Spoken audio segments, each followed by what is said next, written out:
ኤምአርአይ በዚህ ምርመራ ኮንትራስት ማቴሪያል ቀለም በመርፌ ልንወጋ እንችላለን።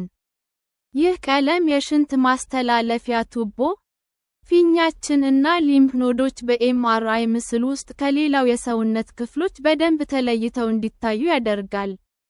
ይህ ምርመራ በፊኛችን፣ በሊምፍ ኖዶች እና በሆድ አካባቢ በሚገኙ ሌሎች የሰውነት ክፍሎች ውስጥ ያሉትን ካንሰር ሴሎች ሊያሳየን ይችላል።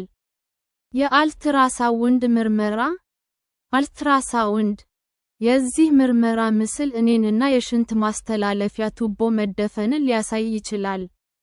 ትሪትመንት አንድ ሜዲኬሽንስ ለበሽታው የሚሰጥ ሕክምና በአሁኑ ወቅት ለዚህ በሽታ የሚሆኑ አዳዲስ የሕክምና ዘዴዎች እየተሞከሩ ይገኛሉ። የቀዶ ጥገና ሕክምና ሰርጀሪ በአሁኑ ወቅት ሐኪሞች በሮቦቶች በመታገዝ በመቆጣጠሪያ ክፍል ውስጥ ሆነው ሮቦቶችን እያዘዙ የፊኛ ቀዶ ጥገና ሕክምናን ሲስቴክቶሚ እያከናወኑ ይገኛሉ። የዚህ አዲስ ዘዴ ጥቅሙ በፊት እብድ ትልቅ ዕቅድ ያስፈልግ የነበረ ሲሆን አሁን ግን ቀዶ ጥገናውን ለማከናወን ትናንሽ ብዙ ዕቅዶችን መጠቀም አስችሏል። ይህ ደግሞ በሽተኛው ቶሎ እንዲያገግም ትልቅ አስተዋጽኦ አለው።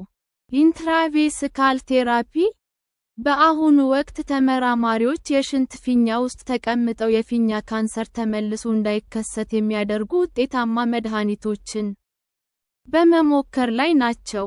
ተስፋው ከባሲሉስ ካልሜትጌረን (BCG) እና ማይቶማይሲን ከሚባሉ መድኃኒቶች የተሻሉ መድኃኒቶችን መፍጠር ነው። ፎቶዳይናሚክ ቴራፒ ይህ የሕክምና ዘዴ የመጀመሪያዎቹ ደረጃ ላይ ያሉ የፊኛ ካንሰር በሽታዎችን ከማከም ረገድ ያለው ብቃት እየተሞከረ ያለ ዘዴ ነው። በዚህ የሕክምና ዘዴ ብርሃን ሲነካ ወደ ሌላ ኬሚካል የሚቀየር መድኃኒት በመርፌ እንወጋለን። ይህ መድኃኒት በፊኛችን ውስጥ ካሉ የካንሰር ሴሎች ጋር ይሰበሰባል። ከዚያም ሲስቶስኮፕ የሚባል መሳሪያ በመጠቀም በፊኛ ግድግዳ የውስጥ ሽፋን ላይ የተለየ ብርሃን ይለቀበታል። በዚህ ጊዜ በካንሰር ሴሎች ውስጥ ያሉት መድኃኒቶች ይህ ብርሃን ሲያገኛቸው ወደ ሌላ ኬሚካል ይቀየሩና የካንሰር ሴሎቹን ይገድሏቸዋል። የዚህ ሕክምና ጥቅሙ ሌሎች ጤናማ የሰውነታችንን ሴሎች ብዙም ሳይገድል የካንሰር ሴሎችን መግደል መቻሉ ነው።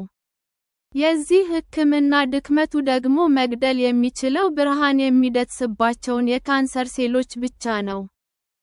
ማለትም ከፊኛ ግድግዳው የውስጠኛው ሽፋን ስር ያሉ የካንሰር ሴሎች ወይንም ወደ ሌሎች የሰውነት ክፍሎች የተሰራጩ የካንሰር ሴሎች ይህ ብርሃን ስለማያገኛቸው ምንም አይሆኑም።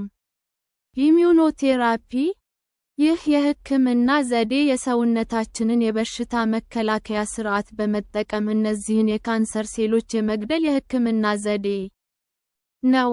ኢንትራቬስካል ኢሚዩኖቴራፒ ይህ የሕክምና ዘዴ የመጀመሪያዎቹ ደረጃ ላይ ያሉ የፊኛ ካንሰር በሽታዎችን ለማከም ጥቅም ላይ እየዋሉ ያሉ ዘዴዎች አሉት። ለምሳሌ ባሲሉስ ካልሜትጌረን (BCG) የሚባለው የሕክምና ዘዴ የመጀመሪያዎቹ ደረጃ ላይ ያሉ የፊኛ ካንሰር ሴሎችን ለመግደል ጥቅም ላይ ይውላል። ይሄ ባሲሉስ ካልሜትጌረን (BCG) የሚባለው ጀርም በፈሳሽ መልክ ፊኛችን ውስጥ ሲገባ የሰውነታችንን የበሽታ ተከላካይ ሴሎች ወደ ፊኛችን እንዲሰበሰቡ እና በፊኛችን ውስጥ ያሉትን የካንሰር ሴሎች እንዲገድሉ ያደርጋቸዋል። ኢሚዩን ቼክፖይንት ኢንሂቢተርስ የበሽታ መከላከያ ስርዓታችን አንዱ ወሳኝ ነገር የሰውነታችንን ጤናማ ሴሎች ላለመግደል የሚጠቀመው ዘዴ ነው። ይህም በበሽታ ተከላካይ ሴሎች ውስጥ ያሉ ሞለኪውሎች አክቲቬትድ ሲሆኑ እና ሳይሆኑ የበሽታ ተከላካይ ሴሎችን እርምጃ እንዲወስዱ ወይንም እንዳይወስዱ ያደርጋሉ። የካንሰር ሴሎች አንዳንዴ እነዚህን ሞለኪውሎች አክቲቬት ወይንም ዳይስአክቲቬት በማድረግ ራሳቸው ላይ እርምጃ እንዳይወሰድባቸው የማድረግ ችሎታ አላቸው። በአሁኑ ወቅት ይህንን ችሎታቸውን የሚያሳጡ የሕክምና ዘዴዎች እየተሞከሩ ይገኛሉ። ጂን ቴራፒ ይህ ገና በሙከራ ላይ ያለ የሕክምና ዘዴ ማለት የካንሰር ሴሎችን ዘረመል ጂን መቀየር ዘዴ ነው።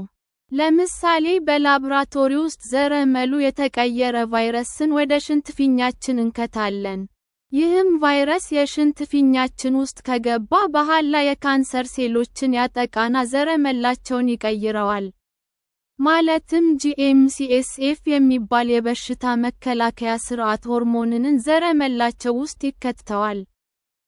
ይህ ሆርሞን ደግሞ የበሽታ መከላከያ ስርዓት እነዚህን የካንሰር ሴሎች መግደል ያስችለዋል ማለት ነው።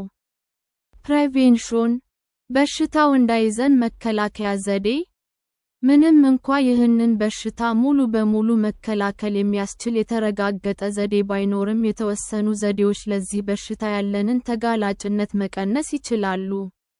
እነዚህም ሲጋራ አለማጨስ፣ እንደ ኤዞዳይዝ እና ኤረላሚንዝ ላሉ ካንሰር በሽታ አምጪ ኬሚካሎች ተጋላጭ መሆን ለዚህ በሽታ ይበልጥ ተጋላጭ ያደርጋል። ከቀለሞች፣ ጎማዎች፣ ጨርቃጨርቅ ፋብሪካዎች፣ ጸረ ተባይ ኬሚካሎች፣ የቆዳ ፋብሪካዎች ውስጥ የሚሰሩ ሰዎች ለካንሰር በሽታ ይበልጥ ተጋላጭ ናቸው። የካንሰር በሽታን ሊያመጡ የሚችሉ ኬሚካሎችን በትንፋሽ ወደ ውስጥ አለማስገባትና በእጅ አለመንካት ለካንሰር በሽታዎች ያለንን ተጋላጭነት ይቀንሳሉ። የአመጋገብ ዘይቤ የካንሰር በሽታ መከላከል ላይ ያለውን አስተዋጽኦ ለማወቅ ብዙ ጥናት እየተጠና ነው። የተወሰኑ ጠቃሚ ዕውቀቶችም ተገኝተዋል። እነዚህም ኢንጀስቶን ኦፍ ፍሩትስ አንድ ቬጅታብልስ፣ ክሩሲፈረስ የሆኑ ኤኒ ኦፍ ኤ ፋሚሊ ኦፍ ፕላንትስ ኢንክሉዲንግ ደ ካባጅ፣ ተርኒፕ አንድ ማስተርድ። አትክልቶችን በብዛት መመገብ ለዚህ በሽታ ያለንን ተጋላጭነት ይቀንሳል። በተለይ ደግሞ አረንጓዴና ቢጫ መልክ ያላቸው አትክልቶችን። ሳቸሬትድ ፋትስ የበዛባቸውን ምግቦች በብዛት መመገብ ለዚህ በሽታ ያለንን ተጋላጭነት ከእጥፍ በላይ ያሳድገዋል። ሶይ ፕሮዱክትስ የአኩሪ አተር ምርቶችን በብዛት መመገብ ለፊኛ፣ ጡት፣ አንጀት እና የዘር ከረጢት ካንሰር በሽታዎች ያለንን ተጋላጭነት ይቀንሳል። ይህም አይሶፍሌቮን ጄንትስቲን በሚባለው የአኩሪ አተር ምርቶችን ውስጥ በሚገኝ ተፈጥሯዊ ኬሚካል ነው ተብሎ ይታመናል። ቫይታሚንስ፣ ቫይታሚን ኤ፣ ሬቲኖል ለዚህ በሽታ ያለንን ተጋላጭነት ይቀንሳል። ይህ በካሮት ውስጥ በብዛት ይገኛል። ቫይታሚን ቢ6፣ ፓይሪዶክሲን ይህ ቫይታሚን ለዚህ በሽታ ኪሞ ፕሬቬንቲቭ ኤፌክት እንዳለው ለማወቅ ተችሏል። ቫይታሚን ሲ፣ አስኮርቢክ አሲድ በመጠኑ ሲወሰድ ለዚህ በሽታ ያለንን ተጋላጭነት ይቀንሳል። ከመጠን በላይ ሲወሰድ ግን አድቨርስ ኤፌክት አለው። ቫይታሚን ኢ እንክብሎችን መውሰድ የፊኛ ካንሰር በሽተኞችን ሞት መቀነስ ችሏል።